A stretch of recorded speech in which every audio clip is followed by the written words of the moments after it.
Bienvenue dans le grimoire de Terre Essence. Je suis Virginie et nous allons faire un petit voyage dans le temps. Avant de commencer, un avertissement important.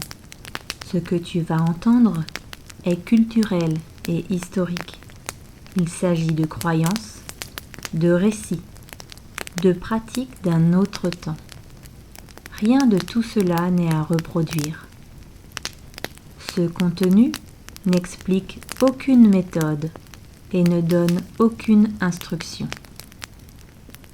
Il est là pour transmettre, éveiller et comprendre l'histoire.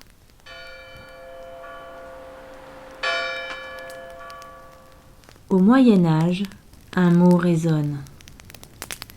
Beneficium.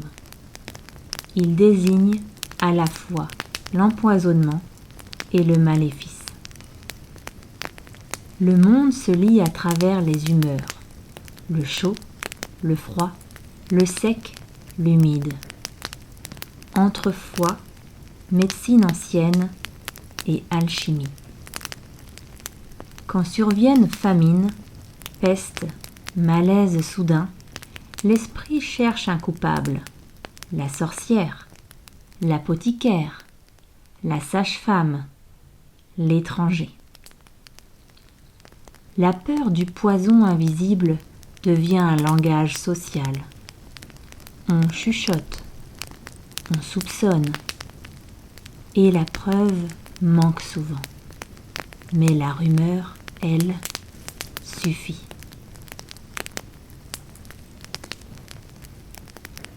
Quittons les murmures et entrons dans la clairière des plantes, là où l'ombre prend racine.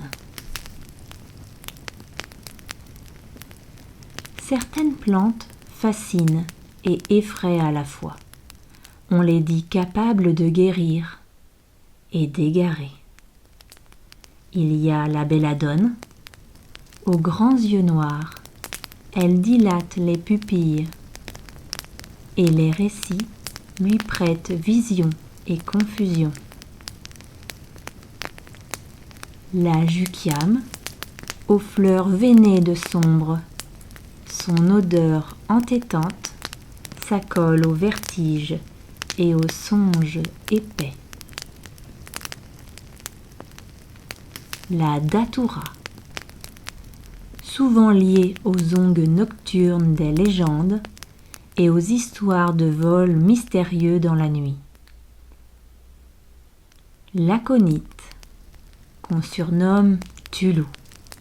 Dans l'imaginaire, une morsure invisible, un froid qui gagne les extrémités. La ciguë, symbole d'immobilité et de souffle court. Mémoire d'un poison connu depuis l'Antiquité. L'hellébore, tantôt purificatrice dans certains textes, tantôt accusée de semer la démence. Et l'if, arbre sombre des cimetières, gardien silencieux d'un sommeil sans réveil. Toutes, ensemble, ces plantes forment une forêt de l'ombre. Les frontières entre remèdes et maléfices s'y brouillent. Comme si la nature elle-même testait le discernement des hommes. Ces évocations sont historiques et symboliques. Elles ne sont ni des conseils, ni des indications d'usage. Et lorsque les herbes ne suffisent plus à incarner la menace, les pierres et les poudres prennent le relais. Dans les officines et les ateliers d'alchimie, certains minéraux brillent d'un éclat fascinant et portent en eux une promesse de péril. L'arsenic apparaît sous deux visages célèbres. L'or piment, jaune éclatant, et le réalgar, rouge flamboyant. magnifique pigment pour enluminure et décor, redoutable pour les mains qui les broient. Le mercure, métal liquide et mouvant, lié dans l'imaginaire à Hermès et au secret de la transmutation. Son éclat argenté séduit, mais sa présence peut s'insinuer longtemps, en silence. Le plomb, métal du quotidien, ustensile, tuyau, parfois remède d'un autre âge, allié pratique, ennemi discret. Et l'antimoine, pierre brillante, convoquée par médecins d'hier et alchimistes. On y cherche la guérison, on y rencontre parfois l'excès. Enfin, le vert de gris, ce vert profond né du cuivre. Il colore, il protège, mais son baiser peut se révéler acide et corrosif. Ces minéraux rappellent que la splendeur de la matière peut abriter une ombre et que l'ignorance, plus que la malice, blesse souvent la main qui crée.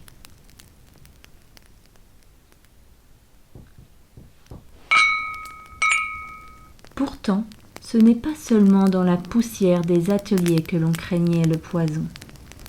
C'était aussi parfois au cœur même de la fête. Dans les grands banquets, la méfiance s'invite à table. Des goûteurs vérifient plats et coupes avant le seigneur. On change les services, on bénit les mets. On observe les gestes du maître-queux. On croit à la corne de licorne, en réalité une défense de narval, censée déceler les poisons au contact du liquide. On porte un bézoard, talisman tiré de l'estomac de certains animaux, réputé pour neutraliser tout venin. Et pourtant, tout reste ambigu. Une sauce trop épicée, un vin trop sombre, et le murmure repart. Mais la crainte ne s'arrêtait pas au seuil des salles, elle suivait jusque dans la bibliothèque, entre cuir, or et pigment.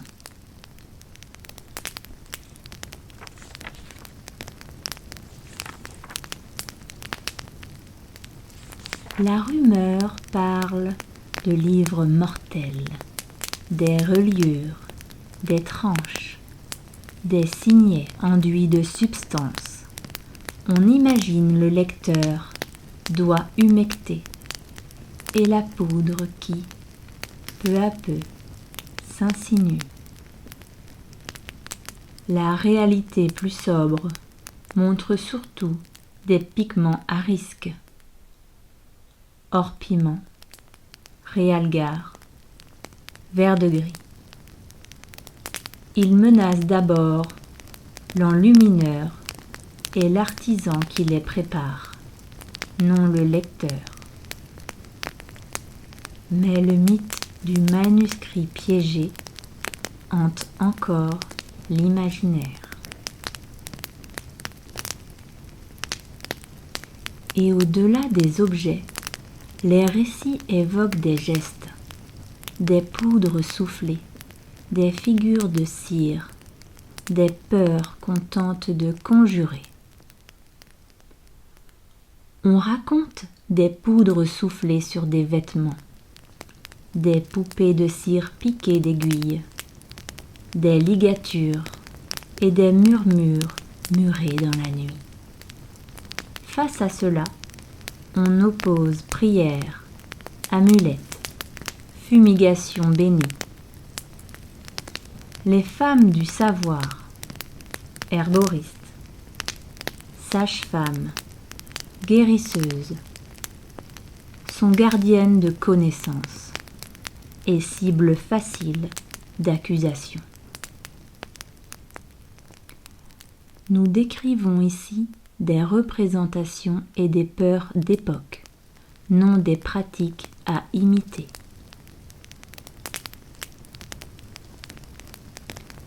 Pour démêler la légende du réel, levons une dernière fois le voile.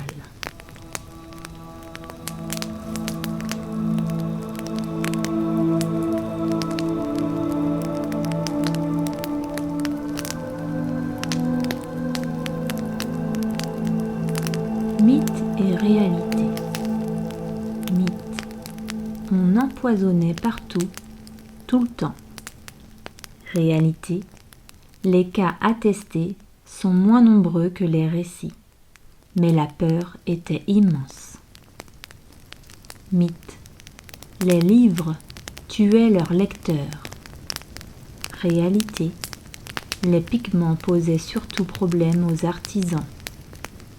Le livre piégé relève surtout de la légende noire. Mythe. Le poison ne laisse aucune trace. Réalité. Il laisse des signes, mais la médecine médiévale ne sait pas les mesurer. Mythe. Sorcière égale empoisonneuse. Réalité. Souvent des femmes de savoir, prises dans des jeux de pouvoir, de peur et de misogynie.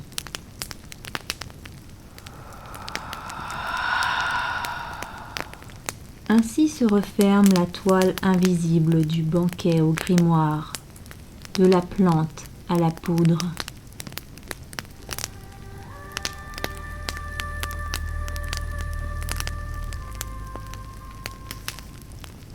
Refermons le grimoire.